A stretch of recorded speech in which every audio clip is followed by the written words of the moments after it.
Ага, отлично, спасибо. Oh, okay.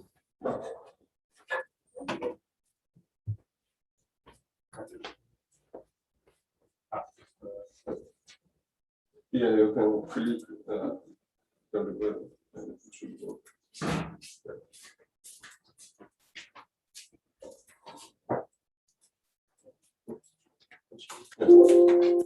Maybe slow. So, okay, people on Zoom, do you hear us and see us and the presentation? Yeah, okay, I assume that you see everything. Again, hello everyone, and it's my pleasure today to introduce our speaker, Bruno, who is associate professor from the Northern Illinois University, and he is environmental historian of the Soviet Union and author of a book, Nature of Soviet Power, about environmental history of the Kola Peninsula, and another book by Bruno about Tunguska explosion should be published very soon, right? Today's talk is closely related to this region, to the nature reserve in Siberia. And this talk is such a contribution from the field of environmental history to the subject of our summer school. The talk will be about 45 or 50 minutes, then we will have a lot of time for questions and answers, both here in Tuvalu or in Zoom. And I will not take the time anymore. And thanks for agreeing to come here to give this talk on such an interesting subject. And the floor is yours. Спасибо большое. Я буду говорить на английском, и, конечно, пожалуйста, задавайте вопросы на русском, если чуть подключаете. So thank you again. Thanks for having me at the summer school. Thanks for all of the collaborations. I've been waiting to get here to Tumen since the pandemic hit, and I'm very happy to finally be able to make the travels right now. Yesterday we heard from Professor Mark Basin about spatial history. What I'm doing today is a little bit different. It's more of a research talk, but I'm going to conclude with some thoughts about what we might learn from one of the things I've been studying, researching recently for spatial history, as well as for the Anthropocene as well. And I've entitled the talk From the Crystals of the Urals to a Mysterious Taiga Landscape in Siberia, a history of the Tunguska State Nature Reserve, in part because I want to emphasize a connection between our nature reserve and the Urals and Tunguska one. Okay, so 3 years ago in late June, I was in the small town of Vanavara along the Patramnaya Tunguska River. And while I was there that summer, there were many of this type of butterfly all over the place. And people I met there told me this butterfly had been, come back this year with a lot more higher numbers than ever before. And it's called Boyarshnica. That's the name of the butterfly. And of course, I was very intrigued by this name. I started thinking about the boyars, started thinking about the Krishna of Ivan Grozny, started thinking about all these types of things. And I was walking around on the streets of Vanavara, snapped that picture, and then all of a sudden I realized what time it was. It was a little past 7:30 a.m. in the morning on June 30th, 2018. 110 years from the exact moment of the Tunguska explosion of 1908. So I should have been looking up at the sky that is filled with smoke from forest fires, but instead I was looking down at a boyar and a butterfly. Later that day, what happened was I found myself, at the center of the Tunguska State Nature Reserve. They hosted me. I was able to give a talk there outside, not quite as special as giving a talk on Baikal, but one of the better places I've given a talk. Sorry, I think it beats here. This is as nice as this room is. But because of the forest fires that year, I only got to see the actual epicenter of the Tunguska explosion from the window of a helicopter. I wasn't able to go down to the ground despite having sort of done all of this planning to get there. So at this point, I think I want to step back for a second. Oh, wait, let's go down. I guess you can't see my top slide, but and talk a little bit about the general history of what this explosion is. And then most of what I want to focus on today is the history of the nature reserve itself. It's now the place where this explosion occurred in 1908 is a protected Zapovednik. So in 1908, what happened was a huge explosion over a relatively isolated part of Siberia that felled 2,150 square kilometers of trees. This explosion almost certainly was the largest explosion in modern times of a fragment of a meteorite or a comet. Had it happened over Moscow, it would have killed millions of people, but it happened in an isolated part of Siberia. And it seems like only a few Evenki got injured. One did die, at least, perhaps more. So this happens in 1908. It makes the news worldwide. There's reports about optical anomalies in London, but then it's forgotten about.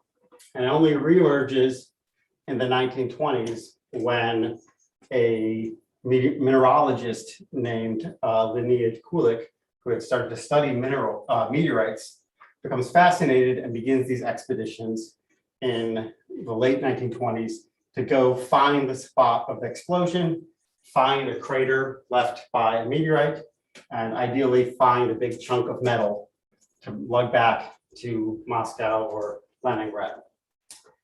He doesn't, is the simple answer of what happens.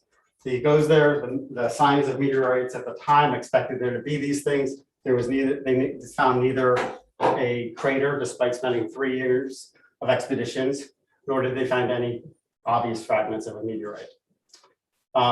So this sort of, this event, though, also for a variety of reasons I can get into in the Q&A, became a sort of an international an international sensation. Definitely the Soviet newspapers, for instance, were having daily reports on Kulik's adventures in 1928.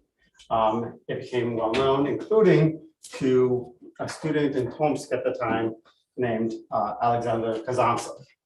Kazantsev was an engineer, and then he later turns to being a science fiction writer, writing Naучная фантастика. Right after Hiroshima and Nagasaki are exploded, after Americans used nuclear weapons at the end of the Second World War, Kazantsev, who was in Romania at the time, claims that he started to think about the descriptions of the nuclear devastation of Japan and what he had remembered from his student days learning about Kulik's adventures when he was in Tomsk. And he thought, what could have, if there was not a meteorite there, what could have happened? And he thought, well, maybe it was nuclear. Maybe it was an above ground explosion that was nuclear. And how could it have been an above ground explosion that was nuclear? Is it a uranium mineral meteorite possible? No. It must have been a spaceship that ran on nuclear power from some extraterrestrial civilization. So he puts this out there in a science fiction story. Well, what happens is that very soon it goes from being a science fiction sort of idea to a hypothesis. They put on a show at the Moscow Planetarium, and people begin to take this idea that maybe somehow it was a nuclear explosion caused by aliens seriously. The meteorite scientists kind of lose it. They get very upset by this. The ideas go away for a little while. But then in the late 50s, during the thaw period, you have a whole crew of students and aspiranti from Tomsk and Novosibirsk and other universities or towns in Siberia begin to undertake amateur expeditions to the site of this blast, in part to try to find if there is an alien spaceship there. And this becomes a phenomenon. This samostatная expedition. They often call it amateur, but I think voluntary kind of fits a little bit better what they were doing. So there's this group, the Komplexная samostatная expedition out of Tomsk that begins almost annual expeditions to the site. They kind of give up on that it's definitely an alien spaceship early on and are kind of open. But it becomes a very interesting moment where you have these amateur scientists somewhat sort of with these paranormal interests overlapping and collaborating with professional meteorite scientists. Now this sort of goes through until the 1990s. There's, even in the 90s, there's still some of these expeditions. But over time, but since the 1990s, since this collapse of the Soviet Union, two big things have happened. One is that Tunguska's research became much more internationalized. Foreign scholars had always been involved in these conversations, but they actually started undertaking expeditions to the site. But more importantly, for what I want to talk about today, is that it becomes a nature reserve. And that changes the whole entire way that the landscape is treated, the possibilities for these expeditions, how they can be organized, as well as, of course, the changes with the Soviet collapse to science, which were multiple and very significant. But so this story, it actually becomes a Zakaznik, a temporary protected regime earlier than that, and I'll get to that later on in '87. But this story of how this nature reserve came to be is what I'm going to focus on today. And there's just a map showing, where the Tunguska event is. Krasnoyarsk is there, Irkutsk is there, Tumen is not, Tomsk is not, but you get a general sense. Okay. Now, and in this sort of, in my analysis here, I'm mostly going to be talking about this in a narrative way. I'm going to sort of go through some of the ideas, tell you some of the things that happened, but I want to foreground some of my main conclusions. One is that what we see in this story is that conservation becomes sort of what I call a mystery solving technique. I think the entire story of the Tunguska event and its research has been based on, underscores that there's something very interesting that happens when there can be a mystery and there's not other landscape interactions, other landscape uses to compete with the prerogative of trying to solve a mystery.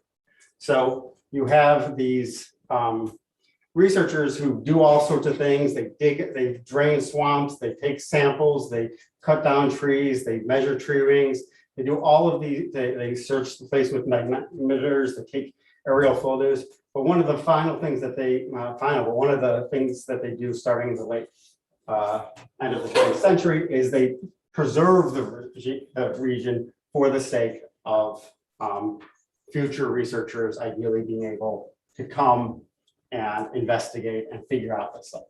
So conservation as part of mystery solving, very different than conservation as a sort of purely because we like that forest or we value it because it's seen as a national monument or something like a Grand Canyon or Lake Baikal, where it's seen as a somehow very special part of nature. This is also, it's an interesting, another sort of theme that I want to highlight is that this does sort of fit into a global story of the establishment of protected nature reserves, where there's a sort of dispossession of indigenous people, in this case, the Evenki, from a territory. Now, the Evenki here had sort of left the area after the blast. So it's not that they were pushed out, they weren't there. But there's still sort of interesting reflections about how this relationship between people who had made homelands for a very long time in certain areas are then excluded because of conservationist regimes. Another thing is that I found it really interesting, the exact type of environmentalism embraced by Tunguska researchers that kind of reflected what I call a conservative communist idea. They had multiple different ideas. Some were a lot were party members. Some become sort of dissidents. Some, one famous one becomes an Orthodox priest. But I think that there's a general sort of way that the environmentalism that these individuals embraced in the late 20th century sort of combined a sort of allegiance to Soviet communism with other types of more conservative ideas of conservation. So there's an interesting sort of overlap between the Malthusianism that is sometimes criticized from about a certain varieties of environmentalism and the ones that are embraced by overt Communist Party members involved in this story. And then finally, it's not really a big conclusion, but it's a transition. The story is interesting because I know that one of the big grants here is about connecting the Urals and Siberia. And I think that we can fairly say that the start of the history of the Tunguska Nature Reserve, past the event itself, began in the Urals. And that's because the main first investigator of the Tunguska event, Leonid Kulik, this guy right here in Mias, near Chelyabinsk, where the Ilmen Zapovednik came to be established in 1920. The Ilmen Zapovednik was one of the first nature reserves established in the Soviet Union. It was a project of Vladimir Vernadsky and Alexander Fersman. And a key thing, of course, about the Ilmen Reserve is that it was designed to preserve minerals and rocks and crystals, not rivers and lakes and fauna and flora, right? It was the fact that it was designed to preserve inorganic nature was a chief part of the entire logic there, and that actually bears some similarity to the unique logics that come into play for the protection of the Tunguska territory later on. There's also a very direct connection in that Kulik himself was involved in these conversations about protecting the Ilmen, the territory near Mias that becomes the Ilmenski Zapovednik. And he was also his family ends up spending World War II there. Kulik himself ends up dying in a POW camp during the Second World War after fighting, but his family camps out there. So there's some deep connections there. And what it ultimately suggests to me is that this, I didn't find evidence that they were talking about establishing a nature reserve during these Kulik expeditions in the 1930s. But I think they might, right? I mean, I think that they possibly could have, because he clearly was deeply connected to these conversations about establishing nature reserves in other parts of the world. So the idea that we should protect this in order to be able to keep researching it seems quite reasonable. And of course, I should have said this already, but this process of creating Zapovedniks was, there's some very distinctive parts about the Soviet experiments, with the Russian and Soviet experiment with this. This is sort of the classic works of the Ur-texts, if you would, of Soviet environmental history came from Douglas Wiener, who studied the history of the nature reserve system in Russia and the Soviet Union, and the idea of protecting a place forever, in perpetuity, for science, not for tourism, is something that, and that's the Zapovednik idea, is something that's different than the national parks that existed elsewhere in the world and a lot of other types of nature regimes. And even to this day, while the degree of protection of Zapovedniks has changed dramatically, they're not large sites of tourism. They have some tourist activities, but they're nothing like, a national park, for instance. Okay, so going to jump ahead to in time. So it was there in the 20s and the 30s. Not too much happens about the creation and leading to the creation of the Tunguska Nature Reserve in the interim. So we've left the Urals.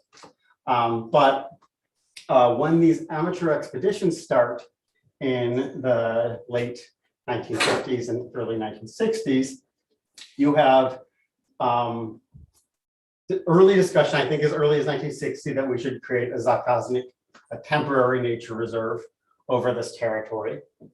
You also have the whole idea of a Zapovednik play out in this controversy, this fight between these two people up here.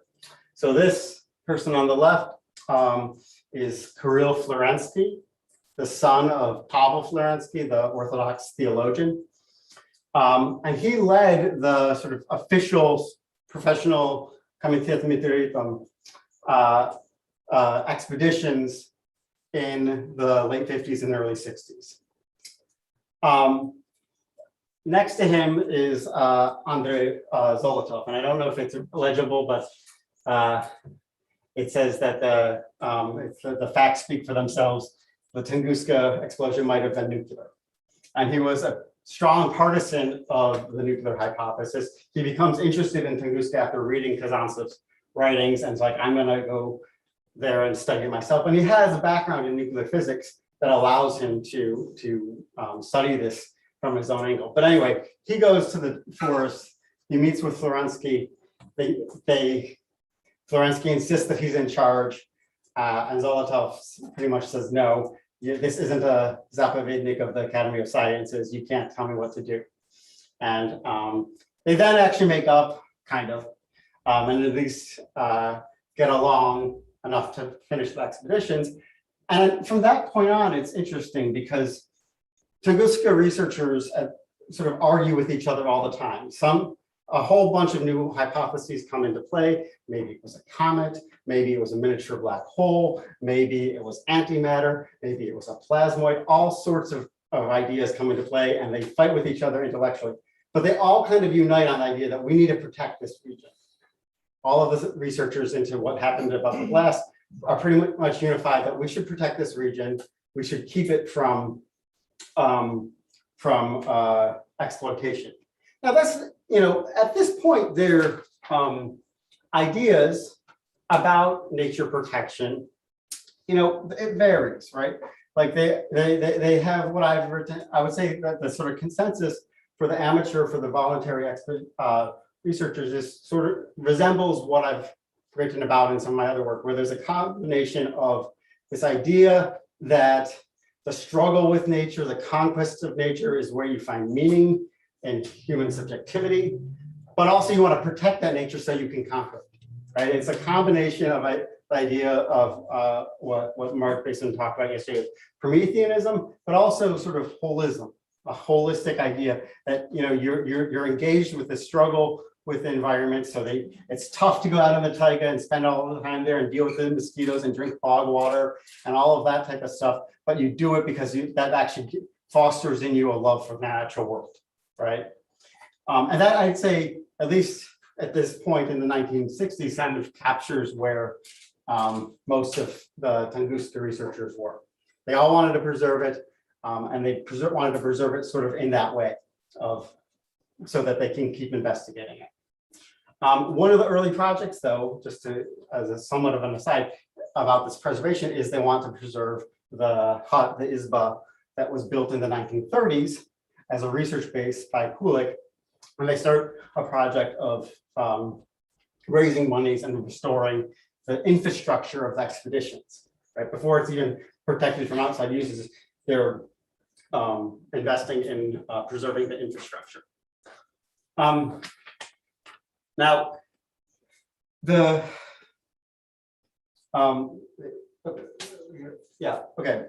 starting, of course, in the 70s and late 60s, 70s, and 80s, there's a lot of changes in terms of environmentalism globally and green initiatives within the Soviet Union. Conservation kind of becomes much more dominant on the agenda.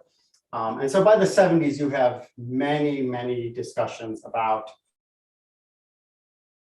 we need to preserve the Zakosnik. It's coming from all sorts of agencies, like the Academy of Sciences, the different universities, the different voluntary groups, and they're all sort of united in this idea. They're worried that diki tourism, wild or unorganized tourism, is going to be destroying the traces of the blast, and it needs to be preserved.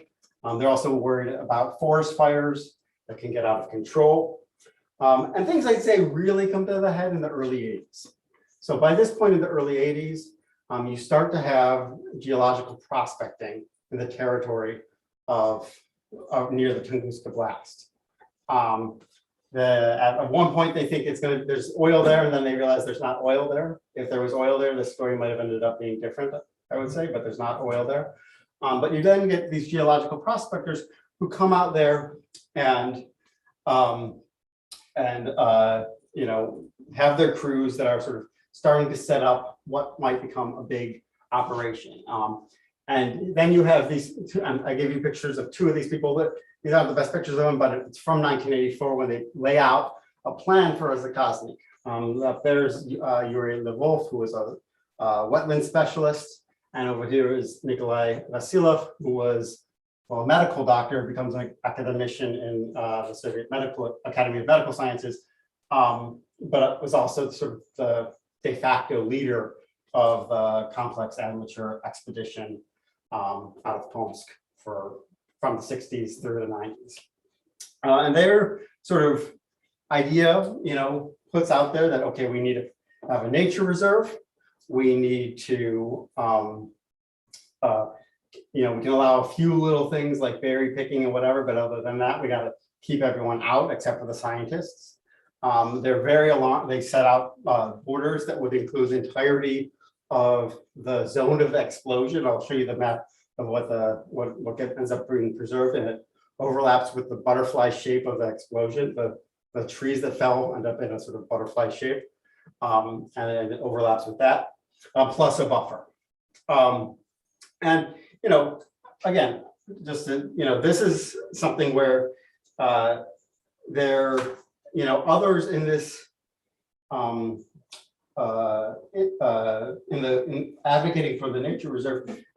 So they're both Communist Party members. A bunch of the other people who are like another guy, Gennady Plekhanov, is a party member, and they're part of their institutional affiliations are leading them to environmental protection, right? Like there becomes institutes and sections of institutes in their day jobs in the Soviet sort of science infrastructure that's leading to nature protection as being more and more important, and that's sort of moving them in that direction, right? As well as just generally the increased discussion of nature conservation at the time. So after this, around the same time that this happens in '84, where they draft a plan, the actual destruction, the actual intrusion of the geological prospectors become more severe. This guy down here, who I spoke to, Vladimir Kozhemnikov, described how, in 1984, they went out and the entire trail, everything was intact, and when they came back, a bunch of stuff had been felled and run over with bulldozers and things like that. There also ends up being increased forest fires.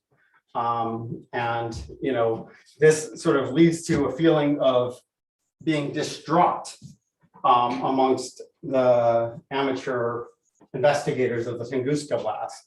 One describes seeing the destroyed landscape as a micro trauma of the soul.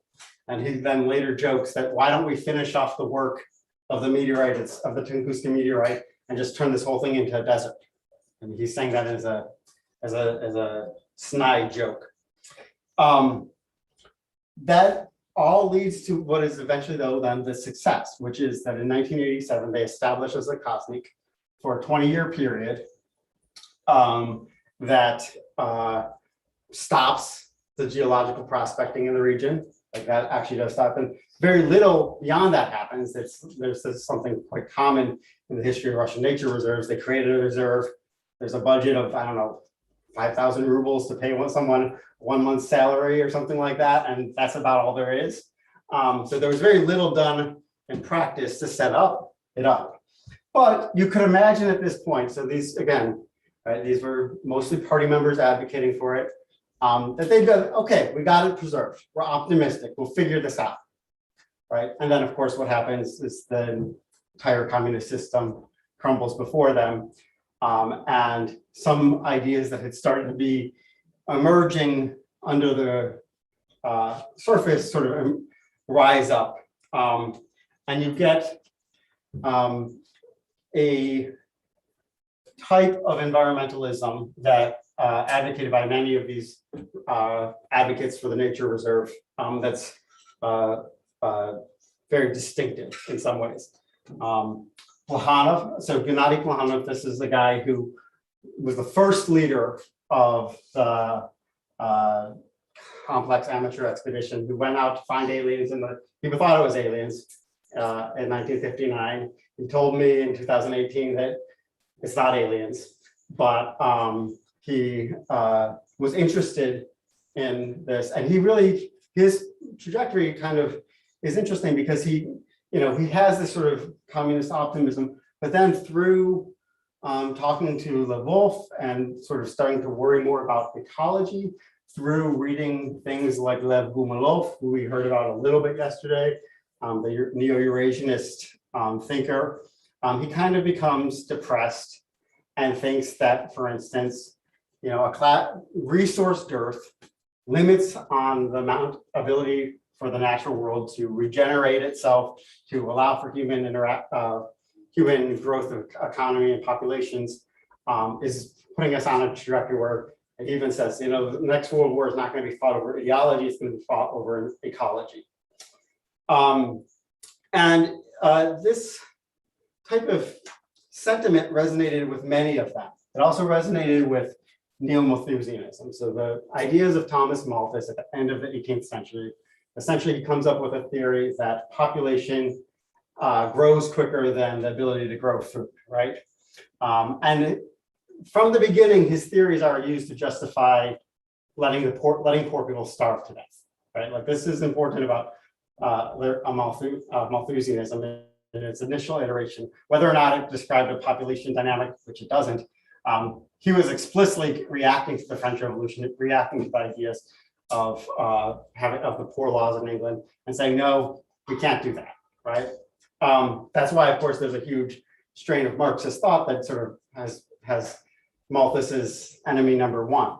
But Gumalov, of course, brings back sort of Malthusian ideas, and then these party members kind of start to embrace this idea of there being, you need to be concerned about allowing populations in.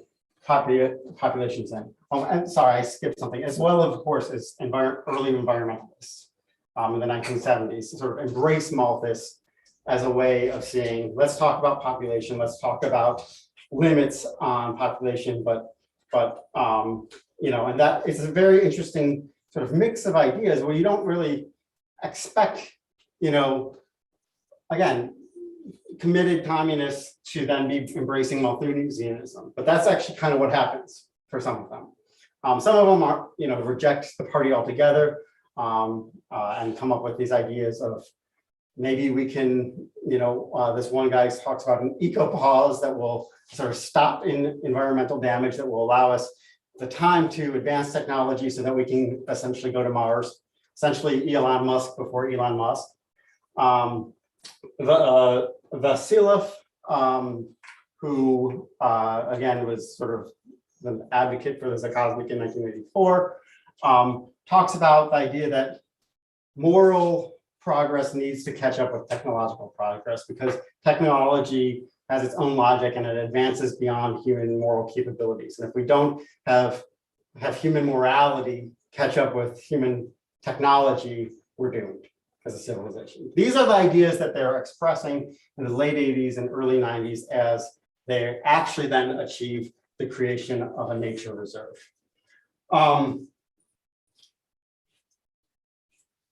Okay. The achievement of a nature reserve, of course, you know, by the time it actually happens, is an interesting story because a new type of conservation regime had, I'm sorry, what time is it? How long have I been going? It's fine, you're talking for 35 minutes. Oh, I'm good. I'm perfect. Okay. Sorry. A new type of conservation regime had come to the fore in the Soviet Union, and that was national parks. This was an idea that had existed before the Soviet period, was sort of talked about in the early discussions of zapovedniki. They often call them national parks, but then sort of goes away. And it was only after there's this period of liquidation of the zapovedniki at the end of the Stalinist era that there begins to be discussion of maybe we should find a new type of regime, not one that limits tourism, but sort of embraces tourism and is more connected with international experience. And that's where you get this sort of movement to form national parks. Historian Alan Rowe has written a very important book about this topic. But by the late 70s and early 80s, you're getting national parks in the Caucasus, Central Asia, the Baltics, and finally in the Russian Republic of the Soviet Union. So this idea comes out, maybe we should turn Tunguska into a national park, but then it's pretty much quickly set aside. And the money is invested in turning it into a zapovednik. Now, the Ministry of the Economy opposes doing this. There's fighting that goes on, but essentially in the early 90s, there's this idea that the main sort of ecological policy of the new Russian Federation was going to be setting up nature reserves. And you have a huge expansion of zapovedniki, national parks, the Kosniki at that period. In some ways, because it's seen as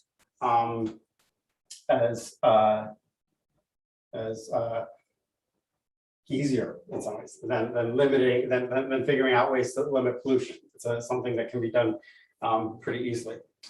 Now, as I've been going through this, I've neglected to highlight the indigenous story. So I'm going to go back and do that for just a second. Well, sorry. First off, this is what they created in 1995.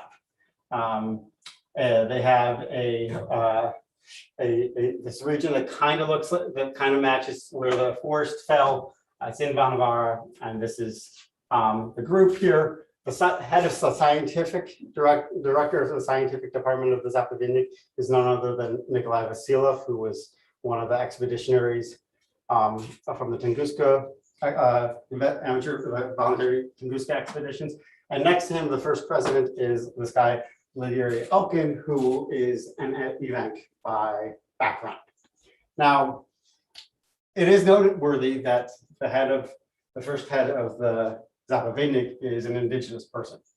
This doesn't always happen, and it is fitting though with a sort of history of establishing representative heads of nationalities who have authority over certain districts, even if the general policy is a sort of national or ethnic in origin or in behavior. So that's quite common. It's also interesting, just as going back to sort of the history of this territory, right? On the one hand, for instance, going back to Evenki, who experienced this blast, had no interest at first in helping Kulik in his expeditions in the 1920s. They had avoided the site, right? They also were very suspicious of any prospectors coming in. They kind of changed over time. They helped as guides occasionally, but since they sort of avoided this site, perhaps they would have minded it being taken as a homeland less. I don't know. There's different ways to think about it. Perhaps they essentially saw in science the same sort of logic of settler colonialism and that exists through industrial activities and colonization and all of that in scientific expeditions, right? Perhaps they were being perceptive to a similarity there. And regardless, the nature reserve itself did very little to acknowledge the sort of Evenki ancestry in this place, right? There's, very commonly they would talk about Evenkia sort of as a territory without talking about Evenki as a people, right? And the logic of the nature reserve, put strict limits on hunting in and fishing in the territory. And the people who lived closest to this territory were often, many of whom were Evenki. So there's a couple of moments in the early 90s or late 90s and early 2000s where they talk about increasing indigenous access and participation. But in general, the fact that this is now a territory controlled by security means less access to this land than it might have had there not been this regime. And that fits into a very global story of conservation. Is just what I want to put it there. It fits into something that happens all around the world, where many of the most famous national parks.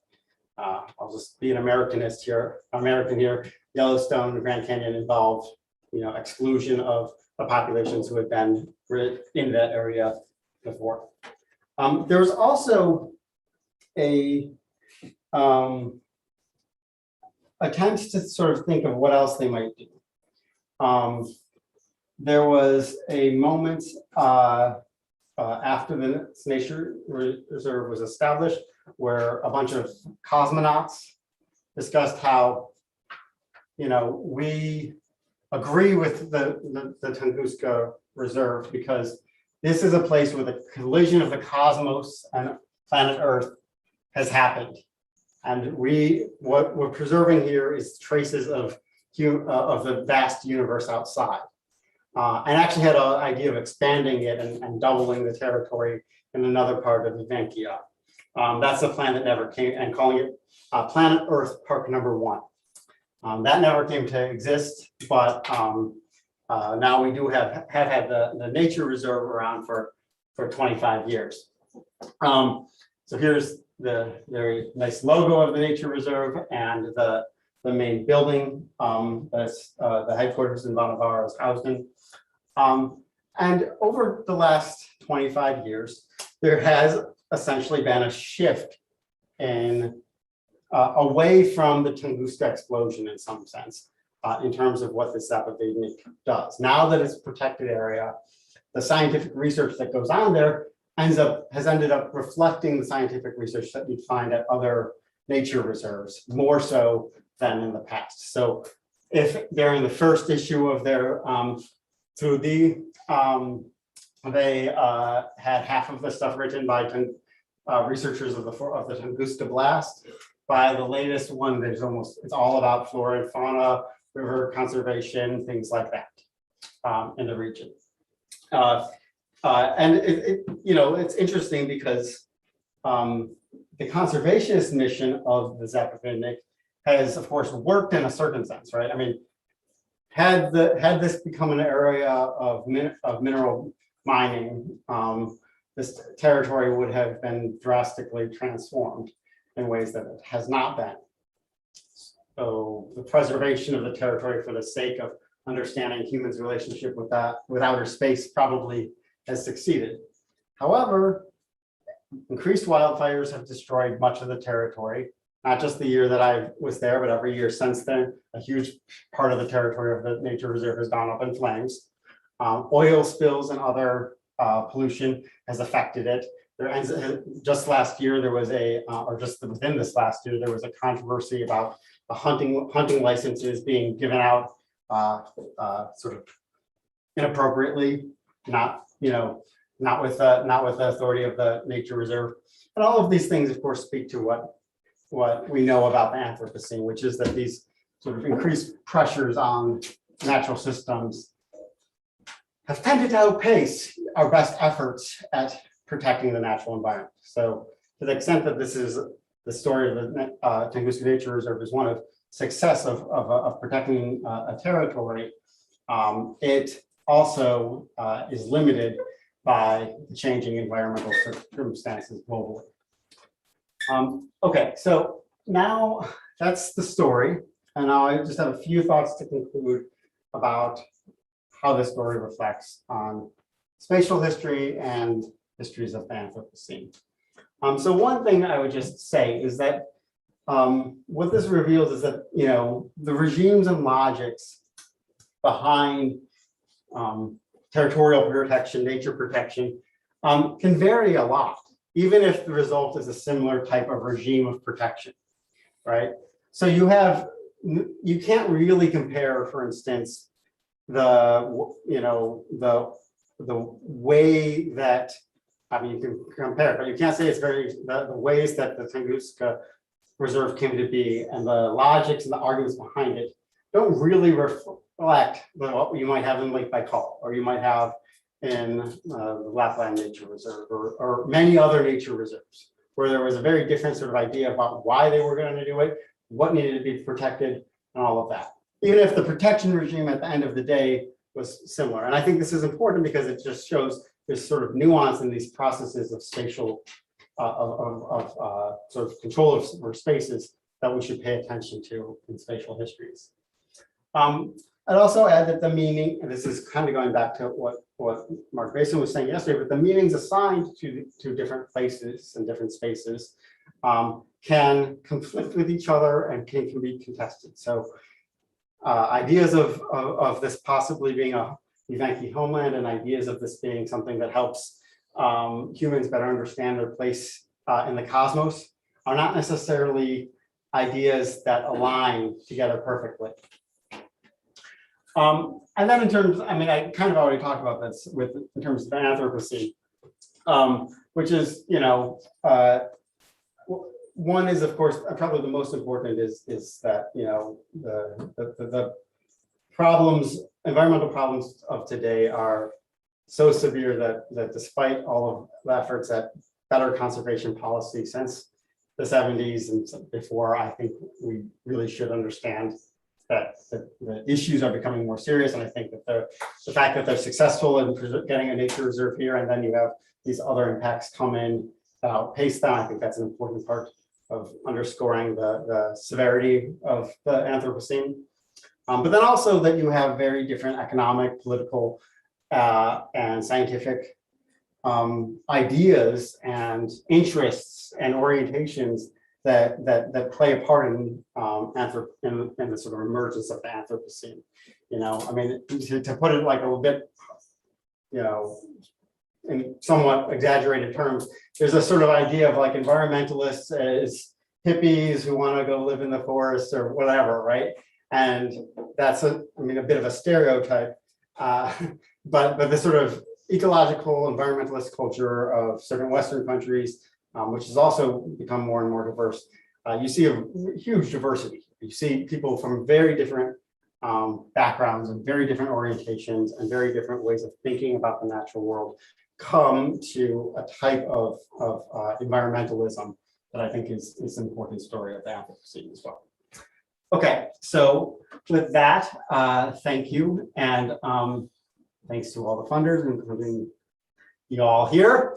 And the book will be out with Cambridge next year, Tunguska Souvenir Industry and its Environmental Legacy. And I got to have this awesome painting on the cover. So thank you.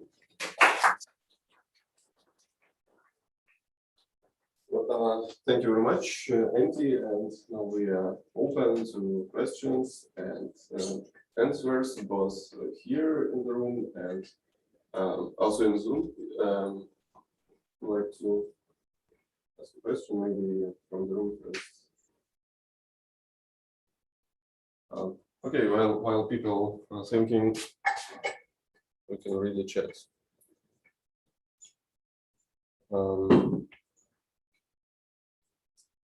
Yeah.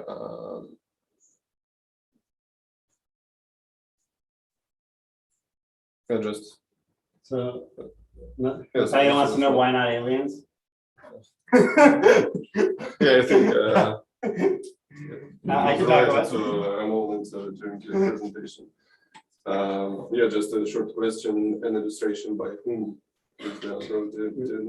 What? I think it's about this last illustration. Yes. Oh, so this was by Nikolai Fyodorov, not the philosopher from the 19th century who wanted to resurrect the dead, but an art student who joins the Kulik expeditions in 39, I believe, maybe it was 38, I'm forgetting, but he was, essentially just as a student, and then he comes back in the 80s and draws all these wonderful paintings of the blast while on the expedition. And yeah.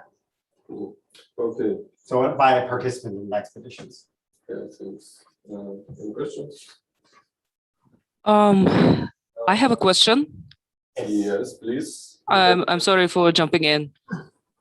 Hi, Andy. It's so lovely to see you present your, I guess, result of your long time academic journey. I remember you've been interested in this subject for quite a while. So I have a very basic, I guess, amateurish questions for you. It's just like our personal interest, who is actually sympathizer of conspiracy theories. So how did you get involved in this project? Like how actually Tunguska came across your imagination and your academic curiosity? Tunguska site. Okay, thank you. So, I mean, that's a great question. And I think that it's actually interesting that I did not grow up with Tunguska. I didn't, I think a lot of people hear about it. Like I grew up with Roswell, New Mexico. Like that was from a very young age. Of course, there were aliens in Roswell, or at least people think there were, and all that. I first actually started thinking about Tunguska at Illinois. Natalia and I were astronauts at the same time. And just talking with someone about it, like who mentioned it, and I was like, I hadn't even thought about that. And then I started looking into it. And then I had this inspiration. There was another professor at the University of Illinois, Gillen Wood, who wrote this really interesting book about the explosion of Mount Tambora. And it's a relationship to climate history, relationship to, all sorts of famines in the world. And I just had this idea that if I could find something where there's a sort of key event to link to, and then I can kind of explore different stories, environmental stories, history of science stories from that event, that was sort of an approach I wanted to take. I had done I was, finishing the dissertation on the Kola Peninsula, where it was, essentially really deep research into a region to try to tell the story of the Soviet Union's environmental history writ large.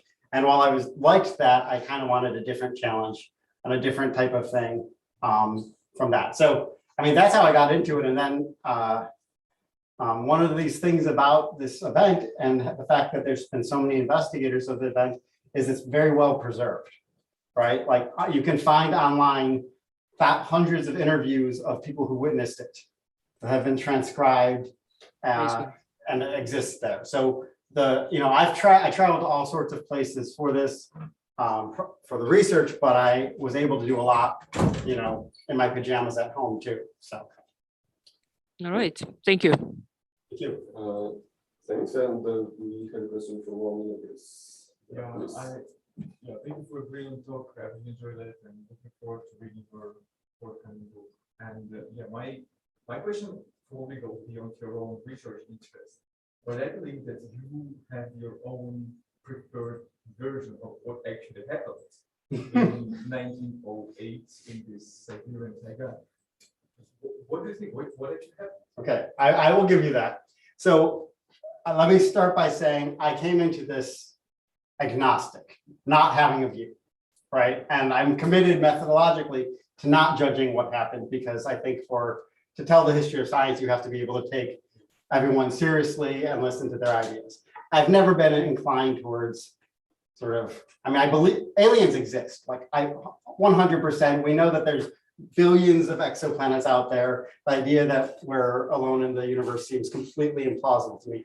But also it seems even less plausible that we've had like aliens come and have nuclear explosions over Siberia a century ago. Like both of these things seem like there must be aliens, and two, they didn't come into Siberia in 1908. It's just sort of how I just sort of, that's the take I had. And nothing that I read about the explanations about why they thought it was a nuclear explosion were compelling to me. There are radioactive traces, but it turns out, there were radioactive traces pretty much everywhere in the world in the early 1960s because our countries were exploding nuclear weapons rapidly around the world, not thinking about fallout, as well as the geological structures of the Tunguska site itself. But anyway, I went in and I still I was pretty agnostic about it, but ultimately I'm convinced that was probably the most mainstream idea, which is that it's not a metal asteroid or a fragment. It's a small stony asteroid fragment, not too small, bigger than Chelyabinsk, but not too much bigger than Chelyabinsk, that exploded above ground. And that explains most everything. I mean, there's still things that don't quite fit with that, but if what we know from Chelyabinsk, from some other research, we know that stony asteroid fragments can explode above ground and cause a pretty major explosion. If they're too big, they're going to land. If they're too small, they'll disintegrate before they get there. Right? That's like the key. It has to be just in this middle thing. Chelyabinsk didn't cause that much damage. I mean, 1,000 people got hurt, all of that, but it wouldn't have taken out Moscow, right? It was nothing like that. So Tunguska was significantly bigger. But I mean, so all that's to say, I find that the consensus that the NASA scientists talk about and that many of the Russian scientists talk about to be compelling enough to think that that's probably what it is. But I fully admit that I do not have the expertise to make that judgment. I understand that it's not like the main argument. It's not the main argument, nor is it like I want to be humble enough to know that I don't understand astrophysics enough to be able to really make a determination on this. I would ask a question about how people who work in this national reserve, how they explain themselves or reflect the fact that this asteroid changed. Okay, so I think asteroid changed the nature of Taiga, and so these people working in reserve, do they somehow reflect this fact? Mm-hmm. Because I know that in 1940 there was established Darwin National Reserve about this. Mm-hmm. It was established near Livingston. When it was established, designed as national reserve, which is examining the human factor. Mm-hmm. Last reserve was established. So does it reflect the fact that asteroids somehow changed? Yeah, this is a great question. And the main story here is that it's changed during the life of the nature reserve. So Nikolai Vasilyev and others, the people who had been involved in both the amateur expeditions and then the early history of the nature reserve. Vasilyev dies in, I think, 2001. They were very committed to studying the ecological consequences of the explosion. Mutations in ants, mutations in pine needles. This sort of seemed to them to be a really important, pressing justification for the reserve itself. It's the study of how cosmic collisions can impact human earthly ecologies was very much a big part of their mission. I'd say that's become less prominent in the research done by the Zapovednik over the last 15 years. They do expeditions into the explosion itself. They help researchers look at lake bed sediments. They're still trying to find remnants of a meteorite or something. But a lot of it is much more like, studies of fauna, studies of plant life and things like that are not focused on what the connection to the collision in the same way that it was for the people who had that deeper history or deeper connection to that event. Okay, and we have a question from Elena. Right. I'm curious about the research process because I just can imagine you flying from like a completely different place, other continent, like different culture. And your first, I guess you had like multiple trips, right? To such remote areas. What was like main difficulties, maybe like cultural, maybe just like physical conditions out there? I'm just curious about. So this is, I mean, okay, I don't know. Sleeping in Beijing, in the airport in Beijing in between flights was pretty high up there on the difficult things. But and having a double layover or a double red eye where you arrive 2 days after you leave. But more to the point, I mean, the research process on this is, I'd say, been really easy because it's a topic where the people who've been involved are very excited and interested to talk to you. So, you know, I mean, a lot of it was arrangements to get to the site. A lot of it, you know, difficulties was something like, okay, I finally got to Vanavara, and now I was going to get to go walk around the place, and I wasn't able to do that, right? But it was a lot, you know, it was a lot more frustrating for the researchers who were there to actually try to figure out Tunguska than for me, who just sort of wanted to sense the place, right? Another thing that happened is that I ended up being able to do a lot of oral history work that I didn't expect to do. And I probably didn't do it in the way that I would have done it had I been more prepared. But essentially, when I went to Tomsk to do research in the archives there, I emailed the daughter of one of the Tunguska researchers, and she's like, yes, of course, I'd be happy to talk to you. And then she introduced me to 30 people within 3 weeks. And so it was a very, you know, like I got this, and then even beyond that, like I'm sitting in the archive and 2 people come over to me and be like, oh yeah, I went on this expedition in '87, but you know, I didn't really like it. Or I didn't go because I thought that they were all just getting drunk out there in the Taiga, and I'd rather just get drunk in the city, right? I mean, all sorts of people wanted to talk to me about their experiences. And so, you know, we shouldn't be limited by researching what people want to talk about, but it made it easy. The difficulties is that because it was so impromptu and it was, you know, having dinner with a person, right? I'm not going to take out the recorder, right? And I didn't do I just didn't use direct quotations. I essentially took notes on what happened, and then when I bring it in, I'm not, you know, unless it was like a very short phrase that I'm sure that they said it, I don't quote them. And so I made sure that they knew I'd be writing about them, but I didn't. It wasn't the exact perfect oral history process that you'd want.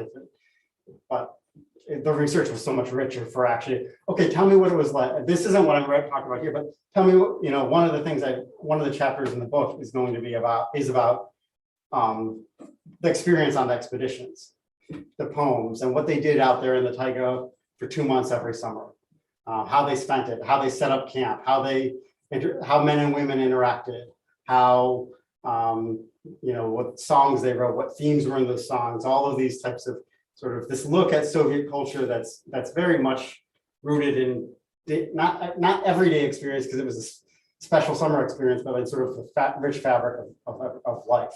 So, Okay. Thank you very much for the presentation.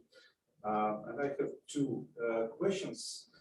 The first is it interesting for you to consider this case in the maybe wider perspective of the history of knowledge, because this story reminds me, for example, some recent studies, for example, the study of Dmitry Kurakin concerning the Diablov's expedition, and the study Alexei Golubov concerning. So is it relevant perspective for, because you mentioned Kazantsev and the story of Can I answer that, and then the second? Yeah, the one. Yes. Okay. So yes, again, I didn't focus on it here, but I think it very much roots into what Alexei and Kurakin, I don't know Kurakin, but I know would say. What they've been working about with the sort of ways that, if I'm going to be quick about it, the efforts to popularize science starting in the 40s and 50s, but then really expanding, actually sort of interacts and intersects with types of knowledge that then sort of border on non-real science or pseudoscience, if you want to call it that, or whatever. And the Tunguska story is very important within that. One of the main popularizers, one of the main figures that sort of leads to Kazantsev's ideas being taken seriously is this guy, Felix Taiga, who essentially becomes one of the main proponents of ufology in the Soviet Union. And a lot of these amateur researchers, even though they're not like deeply connected to they're sort of doing the mainstream science, but then secretly or not even secretly, like in reality, they really much still believe it was UFOs, and that's what their interest is in. That's what they're studying. That's what they're trying to figure out. Some way that it's a connection to extraterrestrial civilizations or something beyond that. And I think this reflects on a lot of things. It reflects on the ways, of course, that scientific, the porousness of scientific knowledge, but also the ways that the pursuit of science as an experience can actually lead to these ideas that are sort of pushed knowledge in a very different way, right? That sort of emphasize a different type of knowledge, right? Alexei very much pushes away from the idea that it was just sort of like New Age occultism coming back, and like emphasizes that that the Soviet Union kind of produced this phenomenon itself in its scientific popularization efforts. And I think my story very much fits with that conclusion.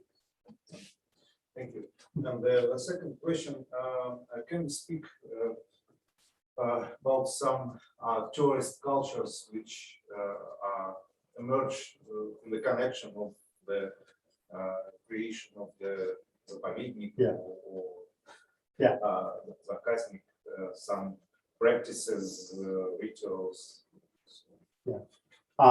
So I mean, this is, I think, a very interesting question, because the tourist culture, this is, on one hand, I feel that this is common, that always there's a very common Soviet tourist culture that emerges. At one point, tourism is supposed to be intentional and purposeful and help you prove yourself, and then it kind of goes on to other things. It's much more focused on hiking and physical work than just sitting on the beach and relaxing. Of course, there's also the resort culture, but these guys were pushing it, these people were pushing against it. But of course, they insist that it's essentially scientific tourism, or tourism with a larger goal, right? And they seem to think that that's very distinctive and unique, and what separates them from other tourists. We're not like other tourists because we're trying to solve the Tunguska explosion, right? I think that a lot of tourist groups kind of ended up saying things like that. I think that a lot of Soviet tourists, well, especially like let's go out into nature and do something very physically demanding, had ways of discussing and thinking about themselves that emphasize their distinctiveness vis-a-vis other tourist groups. So I won't actually buy their logic too much on that. I think there is something distinctive about the scientific operations. I mean, they were setting up labs in the Taiga, and a lot of their time was spent doing that. And then they have the big campfire and sing songs and write poetry and do other stuff that might fit more with tourism. Okay, thanks. And maybe some questions from our digital audience in Zoom. Yeah, may write in chat or just start talking if you have a question. Yeah, a really small question. Thank you, first of all, for your presentation. I'm really wondering about, were there any attempts to film this story of what you just asked? I mean, it's really a good script for, many different types of scenarios for either miniseries or just a movie, because, the really popular right now is Chernobyl story, Dyatlov story, the story of Sannikov's Lands that based on the Obrachev's literary book. Yeah. I'm wondering about were there any attempts to film this story in Soviet Union or in contemporary Russia or beyond that? Yeah, so I mean, there's a lot of popular culture out there. I wouldn't say that there's a single main film that like sticks out as like, I don't know if it, I mean, but even like Stalker, right? I mean, that's before Chernobyl. In some ways, it's actually more reminiscent of Tunguska, and partially because it's Roadside Picnic has the Strugatsky novel has a whole allusion to Tunguska in it. So there's all sorts of places where there's these cultural products that talk about it. There's also all sorts of good and bad documentaries about it. There's also films that the expeditions made themselves. So even in 1928, there was a filmmaker who went on the Kulak expedition. And so there's a 20-minute clip of them doing all sorts of crazy things out in the Taiga in the 1920s. They end up making another film, and supposedly there was like fist fights outside the theaters to get in to see this film in like 1928 or maybe it was 1929 when it came out. But so, and then the KSC, the Complex Amateur Expedition makes their own films. There's all sorts of, I'm forgetting what it's called. Anyway, one of these Soviet television programs has a whole feature on it. So there's a lot. X-Files, Metallica music video, comic books, lots of ways it's sort of influenced popular culture. And I guess I should mention the Lod trilogy by Vladimir Sorokin. It all starts with, I don't know, has anyone read that? No. Anyone read any Sorokin? Not Sasha, but. What's the name? Lod. Lod. Ah, yes. Yeah. Well, that starts with Tunguska, Ah. right? They hammer the chests of people with the ice that they found that had caused them to do this explosion. More questions? Yeah, then I think I will abuse my position. Give the floor to myself. I would like to actually received this story from perspectives of this established genre or established narrative of заповедники biographies. It's probably one of the most popular genres in environmental history of Russia and the Soviet Union. And especially I try to compare this story to stories told in newly published edited volume Place in Nature, which is also important from the perspectives of the subject of our summer school. It's very interesting in comparison to other stories about заповедники, how this place was made, because usually it's a long and complicated process of construction of a place, and it will be constructed around different biological species or indigenous populations or lakes or rivers and so on. But in this case, the place was created like immediately because of one natural event. And then after the place was constructed, after the place was made, it became a point of different interlining narratives. It could be narratives of global environmental ideas, which are finished with speaking about forest fires, oil spills, and so on, or national narratives, which include state policy, or stories of people, like, for example, Ellen wrote about Podlozera National Park. So this is maybe not really a question, but a way of thinking about this research. Which narrative would you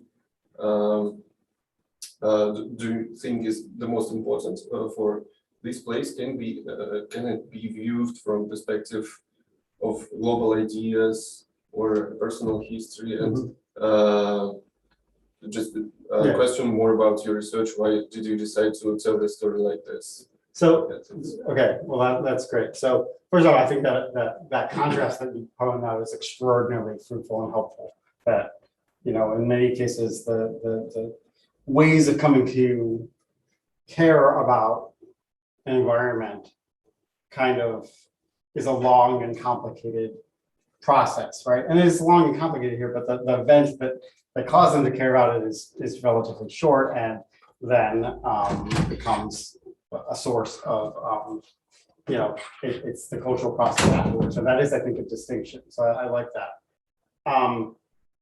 In terms of why I told the narrative. So, I mean, for my purposes, the most important narrative is actually what I started out with, which is that conservation becomes a form of mystery solving.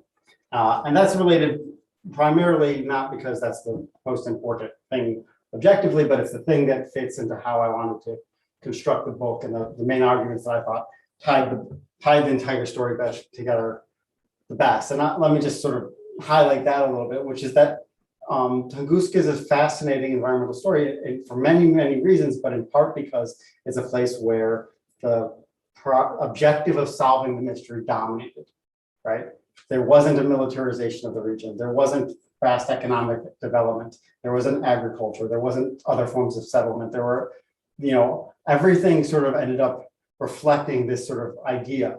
So when they go to, and then when the researchers go to the Taiga, how they behaved, you know, whether they, you know, just drained a swamp and didn't care about the results, or like made sure to preserve something, was based around this larger agenda of figuring out what happened there. And I think it's a very distinctive environmental story, one that's different from what we encounter in most cases. Though I do think the Latov incident is somewhere where you kind of then end up having another landscape of mystery, as I call it, because then, you know, it's based on how people deal with that part of the Urals is based on, at least from the 90s onward, because they don't, you know, they investigated in the 50s and 60s, and then more in the 90s, is also based on a mystery. So that's, you know, in terms of the narrative that I told today and the narrative that I tell in the chapter of the book, I think this is sort of really a key sort of cornerstone of this argument about mystery solving and mystery as a force in environmental history. Another narrative that emphasizes the cosmic connections could be just as persuasive.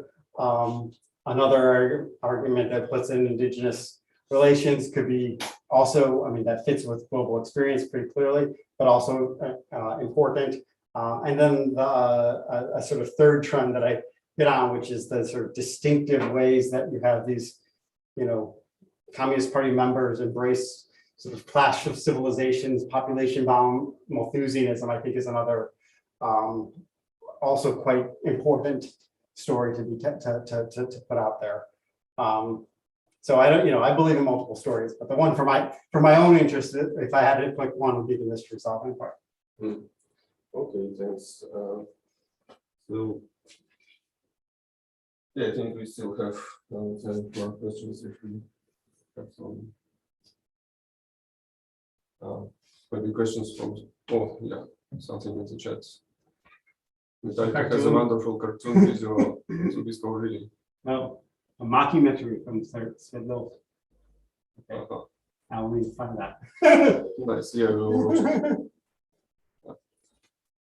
Okay, so if all questions were asked, we can just say to you thanks again for this wonderful and interesting talk, and we'll finish now with this discussion.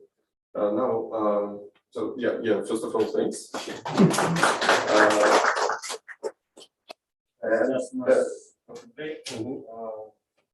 Соответственно, без 15-12.